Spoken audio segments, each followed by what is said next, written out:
Welcome to DeWitt and Dunn Financial Services with your host, Cathy DeWitt Dunn.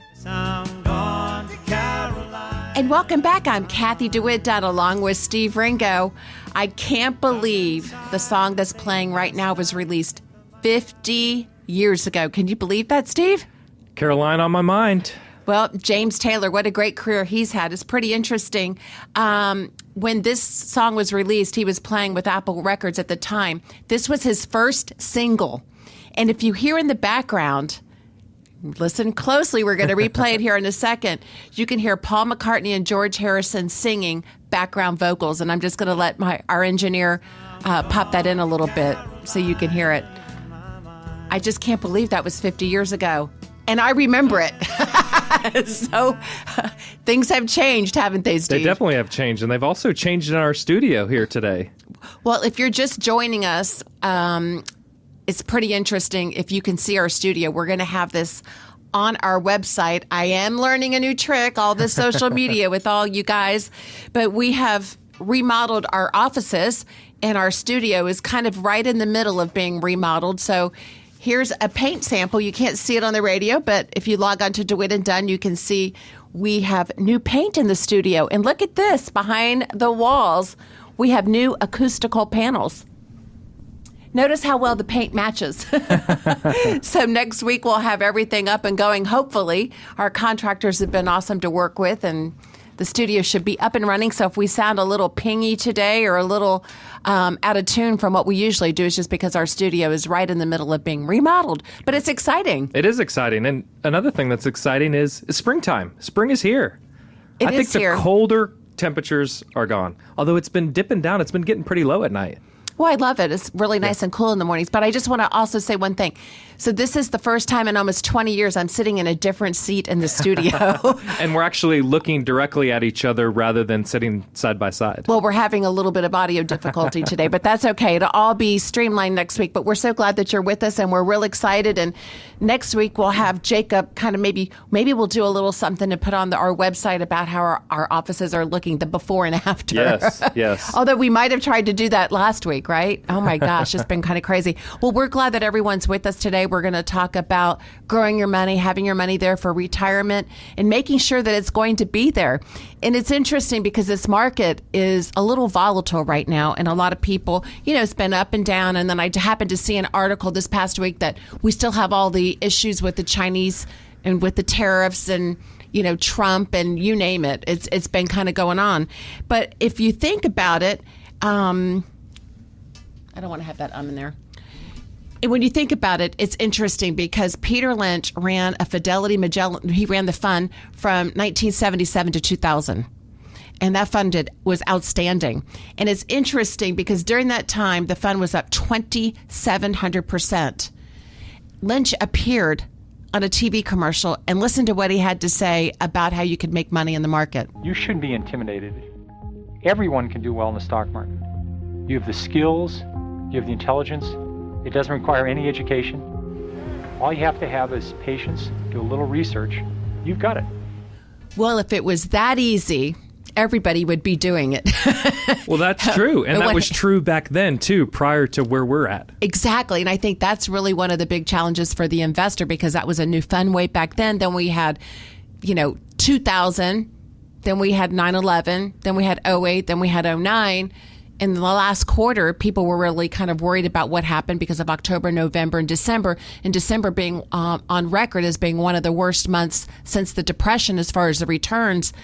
And for someone to said that way back when is pretty interesting. But a lot of people bought into it. A lot of people are still running their own money. They have no idea what they're doing. Right. And the challenge for people when they get closer to retirement is they can't absorb any more losses. Like you mentioned, the early 2000s and also 2008 and 2009. If that was to happen now, when you're that much closer to retirement, it's going to put you in a negative light for your future.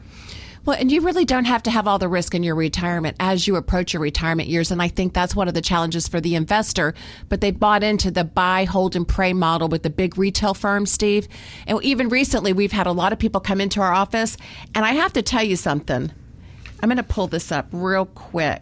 Here we go. You can't see it, until you log on to our website at DeWitt Dunn. This is a company compliant illustration from one of the largest financial institutions in the United States. I actually gave this illustration to a client who took it to their broker at Merrill Lynch. Okay, they took it to their broker at Merrill Lynch. This has gone through legal, this has gone through compliance, and you're not going to have a large financial institution generate numbers. So the guy at Merrill Lynch said, let me tell you the reason why that's so wrong and bad. Okay, wow. There really were no good reasons, and the client talked back to us and gave me some feedback on it. But his broker said it was bad, and you know what he's going to do? He's going to stay with his financial advisor because he's recovered from October, November, and December in the market. And so now they've all kissed and made up, and he's right back to even, going to feel good about making money. That's not what retirement should be like. Right. You shouldn't be chasing returns. What you have to do is chase preservation of capital, some good rates of return, but more importantly, making sure your money's going to be there in retirement, because I know what's going to happen when the market has another dip. Our phones are going to ring off the hook, and everybody that came in is going to be right back in. And let me tell you something, don't call us. We gave you advice not to be in the market, and now you're going to look for us to fix it again. That's not the way you have a great relationship. You have a relationship and you run money and you help people because you communicate and you're not unrealistic. And those are the clients that we like to have, not the people that come and go and disappear. You know, life is too short. We have too many clients. That's just not what we're interested in. Right. And for our listeners, if that resonates with you, pick up the phone, give us a call. The number that we can be reached at is 972-473-4700. Again, that's 972-473-4700. Kathy, I'll just jump in here really quick. I had you know what I'm talking about, right? Oh, yeah, but I had an opposite client that actually gave an illustration to. They took it to their current advisor, and the advisor actually said, that is better for you to go with them than with us, because our average rate of return in the unfavorable period of time was like 3% per year lower. So they ended up coming over to us, and it's very rare that you'll have somebody that truly cares about their clients' assets and will point them in the right direction. So for that advisor out there, it's good to know that there's good people out there, and we do appreciate that. Yeah, but let me just tell you something. This is a $3.5 million IRA, right? And you have to just sit there. Oh, that's horrible. You don't even know the details, right? You don't even have access to this product.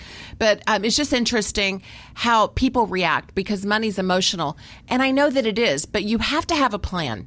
You know, a 10-year plan, even if you're in retirement, on what you could have for income, where you're headed, what are your goals and objectives, and having all your money at risk is not something that you should really be thinking about. Let me just run you through this $3.5 million IRA. So this man is pretty young, so he's not going to in a 10-year period, he's not going to take any required minimum distributions, and he's just going to let his money sit there and grow. So in the unfavorable period, you put your money in January 1st of 2000 and all the way through January 1st of 2010. So we had 4 negative markets in a 10-year period. So $3.5 million went in. At the end of a 10-year period, we've got $7,686,000 in change, with an average rate of return with no fee of 8.75%. And the reason why this return sounds so high is because in the negative markets, we did not have to make up for losses. So that's almost like making money. So we didn't make up for any losses, and we just continued to invest on all the good years. So if you'd like to see an illustration that's company compliant, and you'd like to work with us and sit down and schedule a free appointment, get a second opinion. I mean, illustrations from a big firm, they don't lie. And we'd love to show it to you. The number to reach us today is 972-473-4700. Again, that's 972-473-4700. Or you could look us up on the web at DeWittandDunn.com. You can send us an email. You can schedule your free appointment. Watch our video series on annuities and how they've changed. That will just completely blow your mind as to how liquid they are, what the options are. So forget about what you ever heard about annuities before. They've changed. And by the way, we're also a full service firm. So we just don't have annuities. We have managed money, long-term care, life, you name it. We have everything. Kathy, I'm going to take one of your lines real quick. You can't, in retirement, go and finance your future, right? Because everything that you've done up until this point, you have to use to get you through the next 10, 15, 20 years.